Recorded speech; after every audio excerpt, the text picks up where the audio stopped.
ये पीएफएससी 2023 के अभी पीएसटी, पीईटी, एमएसटी ये आपका चल रहा है। सो बहुत सारे कैंडिडेट्स जिनका क्लियर हो चुका है, जिन्होंने फिजिकल मेडिकल क्लियर कर चुके हैं, तो उनके लिए अब पर्सनालिटी टेस्ट बचा हुआ है, इंटरव्यू बचा हुआ है। बहुत सारे कैंडिडेट्स एवरी टाइम ऐसे होते हैं कि जो फिजिकल मेडिकल में किसी पार्ट में उनका गड़बड़ हो गया, वो बाहर हो गए। तो यदि आपके पास अटेम्प्ट है तो आप फर्दर प्रिपरेशन करिए 24 का। जिनके पास अटेम्प्ट नहीं है, आप दूसरे एग्जाम के लिए देखोगे। वंस आप एक सर्टेन लेवल में हो, आप एक ऐसे कंडीशन में हो जहां रिटेन क्वालिफाई करते हो, तो no power can stop you unless otherwise आप खुद से ही डिफीट हो जाते हो। यदि आप डिफीट नहीं होते हो तो आपके लिए बहुत सारे ऑप्शन होते हैं। तो इंटरव्यू और पर्सनालिटी टेस्ट में ये क्वेश्चन बहुत सारे जो फर्स्ट टाइमर होते हैं उनके लिए ये डाउट होता है कि हम शुरू कहाँ से करें। जब आप रिटन क्वालिफाई करते हो, रिटन का एग्जाम देते हो, तो उसमें डाइवर्स टाइप के क्वेश्चंस आपके जो होते हैं एकेडमिक से होते हैं। जैसे आप पेपर वन लो, पेपर वन में एमसीक्यू 125 क्वेश्चंस पूछे जाते हैं। उस 125 क्वेश्चंस में आपको ऑलमोस्ट हर चीज चेक किया जा रहा है। आपको हिस्ट्री से क्वेश्चन पूछे जा रहे हैं, आपको इकोनॉमी से क्वेश्चन पूछे जा रहे हैं, आपको पॉलिटी से क्वेश्चन पूछे जा रहे हैं, आपसे साइंस एंड टेक्नोलॉजी के क्वेश्चन पूछे जा रहे हैं, आपसे ज्योग्राफी के क्वेश्चन पूछे जा रहे हैं, आपसे इन्वायरमेंट के क्वेश्चन पूछे जा रहे हैं, और आपसे मैथ और एप्टीट्यूड भी, रीजनिंग भी पूछा जा रहा है।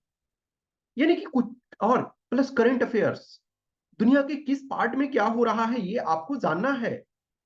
और पेपर टू में आपका कन्वेंशनल राइटिंग है। तो बहुत सारा कंपोनेंट जो पेपर वन का है वही। तो नॉलेज वाइज नो डाउट आपसे को चेक किया जा चुका है। लेकिन एक पर्सन है, किसी चीज को लिखा और किसी चीज को प्रेजेंट करना, वो डिफरेंट चीजें होती है। सपोज आपसे 4 ऐसे लिखने के लिए बोला गया, 6 दिया गया, 4 आपको लिखना था। आपने 4 सेलेक्ट किया, लिखा। सबके पास सेम क्वेश्चन है, जितने भी कैंडिडेट अपियर हो रहे थे सबके पास सेम क्वेश्चन है। लेकिन पर्सनालिटी टेस्ट में सबसे सेम क्वेश्चन नहीं पूछा जाएगा, सबसे अलग अलग। ऐसे में वंस क्वेश्चन प्रिंट हो गया तो हो गया, फर्दर क्वेश्चन उससे नहीं पूछा जाएगा। लेकिन पर्सनालिटी टेस्ट में आपसे फर्दर क्वेश्चन पूछा जाएगा। हो सकता है 4 क्वेश्चन ही रहे और 4 क्वेश्चन पे ही आपका पूरा पर्सनालिटी टेस्ट चले। तो यहाँ जैसे आप जो पार्लियामेंट में देखते हो ना, एक स्टार क्वेश्चन होता है, एक अनस्टार्ड क्वेश्चन होता है। तो कुछ क्वेश्चंस ऐसे हैं जिसमें फर्दर क्वेश्चन पूछा जा सकता है, कुछ में नहीं। तो रिटन वाले पार्ट में सबके लिए सेम है, सेम क्वेश्चन सबको दिया गया। लेकिन आप पर्सनालिटी टेस्ट में आपके जो यूनिक पर्सनालिटी है, आपके यूनिक जो डीएएफ है, उससे क्वेश्चन पूछा जाएगा। बहुत सारे कैंडिडेट्स होते हैं, 2 भाई हैं, 2 बेस्ट फ्रेंड हैं, वो अपियर होते हैं, दोनों से डिफरेंट सेट ऑफ क्वेश्चन पूछा जाएगा। तो ये ध्यान रखो। तो ये जो क्वेश्चन है कि फ्रॉम वेयर टू स्टार्ट, सबसे पहले जो इंटरव्यू और पर्सनालिटी टेस्ट है, यूपीएससी एक्चुअली पर्सनालिटी टेस्ट उसको बोलती है, हम लोग इंटरव्यू भी बोलते हैं। तो सबसे पहले जो डीएएफ आपका है, डिटेल एप्लीकेशन फॉर्म जो आपने भरा है, वो आपका मेन डॉक्यूमेंट है। ये जो डिटेल एप्लीकेशन फॉर्म है उसमें आपके बहुत सारे इंफॉर्मेशन जो हैं वो डाले हुए हैं। अब देखो, आपके कौन दोस्त हैं ये तो नहीं डाला हुआ है। आपने जो किसी इंटरनल एग्जाम में आप फेल हुए थे, ये तो नहीं पूछा गया है। आपने किसी को मदद किया अपने लाइफ के जर्नी में, ये तो आपसे नहीं पूछा गया। जीवन में सबसे बड़ी ट्रेजेडी आपके सामने कब आई, ये आपसे नहीं पूछा गया। आपका लाइफ का सबसे अच्छा मोमेंट कौन था, ये आपसे क्वेश्चन नहीं पूछा गया। आपके चाचा जी क्या करते हैं, या चाचा आपके हैं या नहीं है, ये तो आपसे नहीं पूछा गया है।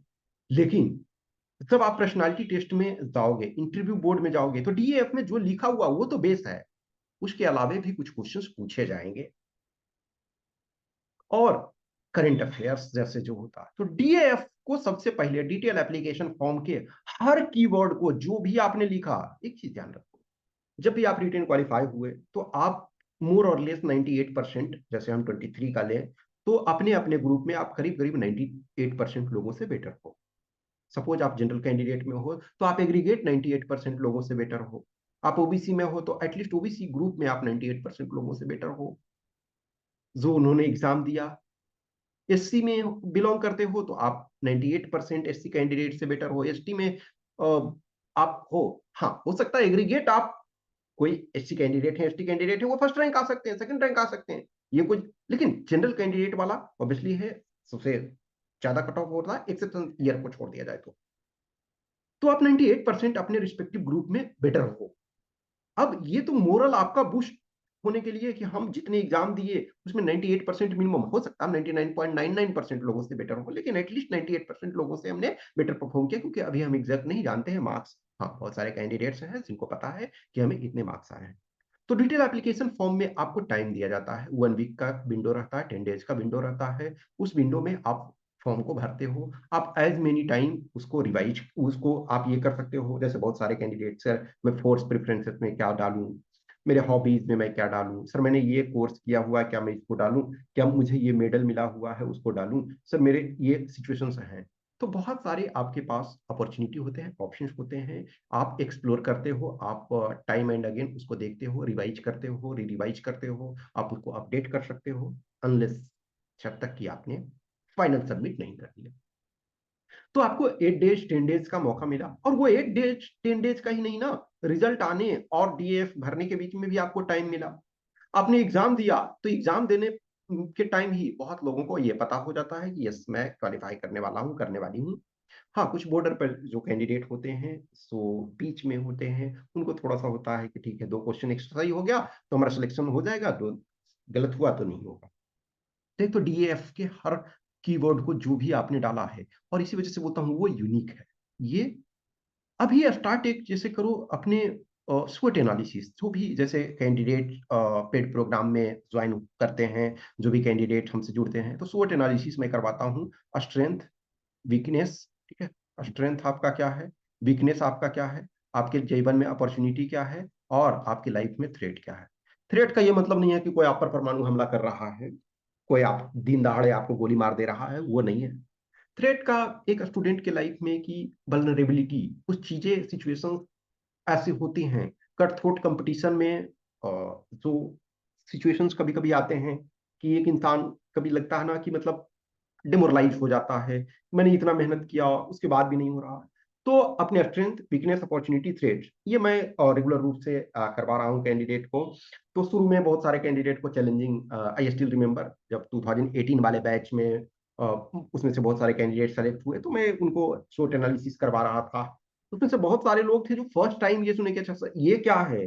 अब एक दूसरे को कि अच्छा पहले तुम बनाओ, पहले मैंने बोला देखो, जो भी है आपने अपने लाइफ को 21 ईयर, 22 ईयर, 23 ईयर्स जिया है, तो आप अपने बारे में कुछ जानते हो, अच्छी चीजें, कुछ आपके कमजोरियां भी हैं। कमजोरी को इस ढंग से प्रस्तुत करना है कि कमजोरी में भी कमजोरी उस ढंग का नहीं कि मैं हैवी स्मोकर हूँ और चेन स्मोकर हूँ या हैवी ड्रिंकर हूँ, तो वो नहीं होना चाहिए। जो कमजोरी हमारे लाइफ में होनी चाहिए कुछ ऐसा, उसमें पॉजिटिविटी भी छुपा हुआ हो। तो ये सारी चीजें हम डिस्कस करेंगे एक एक करके, बहुत सारी चीजें हैं। तो अभी फिलहाल के लिए जैसे जिनका अभी प्रोसेस चल रहा है, आप अपने उस पर फोकस करो। जिनका हो चुका है वो आप अपना इस फॉर्म से स्टार्ट करो, डीएफ से आप अपना स्टार्ट करो। उसके अभी जो क्या है, एक नोटबुक रखो, और उस नोटबुक में एक एक पार्ट को लेकर के, जैसे आपका एजुकेशन है तो एजुकेशन के संबंध में आप जिन जिन प्लेसेस पे रहे हो, जैसे आपका जो नेटिव प्लेस है, या आप किसी और प्लेस पे रहे हो, आपका कॉलेज कहीं और है, तो प्लेसेस के संबंध में, आप अपने पेरेंट्स के संबंध में, किसी के जैसे होते हैं सिंपल है, फार्मर है तो फार्मर है तो ठीक है, आपके एरिया में फार्मिंग की क्या कंडीशन है, गवर्नमेंट क्या स्कीम्स चला रहे हैं, फार्मर्स एग्रीगेट इंडिया में क्या प्रॉब्लम फेस कर रहे हैं, एमएसपी क्या होता है, जो ये आपका जो अनएम्प्लॉयमेंट है एग्रीकल्चर में किस ढंग से है, ठीक है ना। तो ये सारे चीजों को आपको ये देखना है। फिर गवर्नमेंट की कोई स्कीम है, आपके स्टेट गवर्नमेंट की कोई इनिशिएटिव है, तो ये सारी चीजों को देखना है। फिर उसके बाद जैसे आपके हॉबीज होते हैं उस पर प्रिपरेशन करना होता है। आपके जो फोर्स प्रेफरेंसेस दिए हैं, पार्टिसिपेटिंग फोर्स है, उसके बारे में आपको जानना है। और प्लस न्यूज़पेपर। अब यदि मान के चलो कि जो आपके ये हैं, एक तरह से जो अभी इसराइल और फिलिस्तीन और हमास के बीच जो चल रहा है, तो आखिर उसकी कुछ हिस्ट्री है, उसके कुछ कारण हैं, जो इंटेलिजेंस है उसके कुछ काम है, कन्वेंशनल वेपन्स क्या होते हैं, कन्वेंशनल वॉर क्या होते हैं, यदि इंडिया का अभी क्या स्ट्रक्चर है, ग्लोबल साउथ क्या है, इंडिया और मालदीव के बीच क्यों रिलेशन खराब हो रहा है, या मतलब खराब इन द सेंस उस सिचुएशन में नहीं, लेकिन फिर भी बहुत अच्छा नहीं चल रहा। श्रीलंका यदि हमारे बगल में है तो श्रीलंका के लिए हम क्यों परेशान रहते हैं, इंडिया नेपाल के बीच में क्या चल रहा है, क्योंकि यहाँ से आप डायरेक्टली रिलेटेड हो, भूटान के साथ हमारा क्या सिचुएशन है। तो सारी चीज़ों को धीरे-धीरे करके आपको वर्क करना है, आपको चीज़ों को देखना है, आपको समझना है और जो करंट अफेयर्स चल रहा है, जो भी सारी चीज़ें हैं, आप किसी चीज़ से भाग नहीं सकते हो। ये आपका प्रिपरेशन का ये और जिनको भी लगता है कि ठीक है, हमें जॉइन करना चाहिए प्रोग्राम, हमें ये उससे फ़ायदा हो सकता है, तो आप हमें मैसेज कर सकते हो इस व्हाट्सएप नंबर 8527146498 और टेलीग्राम नंबर 7404909669 पे।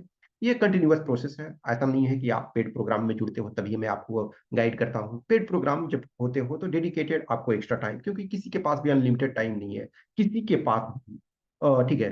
तो जो डेडिकेटेड होते हैं उनको टाइम दिया जाता है, अदरवाइज़ फिर भी आप ज्वाइन करते हो, नहीं करते हो, आप हमसे डायरेक्ट जुड़े हुए हो, नहीं जुड़े हुए हो, फिर भी कुछ क्वेश्चंस क्वेरी डाउट होता है तो मैं सबका रिप्लाई करता हूँ और खास करके जब आप रिटन क्वालीफाई हो जाते हो, जब आप फिजिकल मेडिकल क्वालीफाई हो जाते हो, तो ऑब्वियसली मैं रिप्लाई जरूर करूंगा आपके क्वेश्चन का कि आप एक क्लोज में पहुंचे हुए हो, आप उस कंडीशन में पहुंचे हुए हो जहां आप क्वालिफाई हो सकते हो, फाइनल सिलेक्शन हो सकता है, तो कुछ भी क्वेश्चन क्यूरी रहता है तो ये और जब भी जैसे हम जो डेडिकेटेड प्रोग्राम स्टार्ट करेंगे, पर्सनालिटी टेस्ट में हमेशा बोलता हूँ कि ये पर्सनलाइज्ड है, एवरी इंडिविजुअल का डीएफ अलग अलग है, तो मैं इंडिविजुअल लेवल पे मैक्सिमम वर्क करता हूँ और उसमें टाइम लगता है, ठीक है ना, ऐसा नहीं है कि आप रैंडम कुछ भी ये कर दिए तो वो और अदरवाइज जैसे कुछ ग्रुप सेशंस वगैरह होते हैं तो ग्रुप जब वंस आपका मिड जनवरी से हम स्टार्ट करेंगे प्रॉपर तरीका से और अदरवाइज आप जब चाहो हमसे जुड़ सकते हो, जब चाहो हमसे संपर्क में रह सकते हो, वो प्रिपरेशन चलता रहेगा आपका, लेकिन जो प्रॉपर डेडिकेटेड जो ग्रुप वाइज बहुत सारी एक्टिविटीज और ये सारे होंगे तो वो मिड जनवरी से होंगे। Okay, thank you.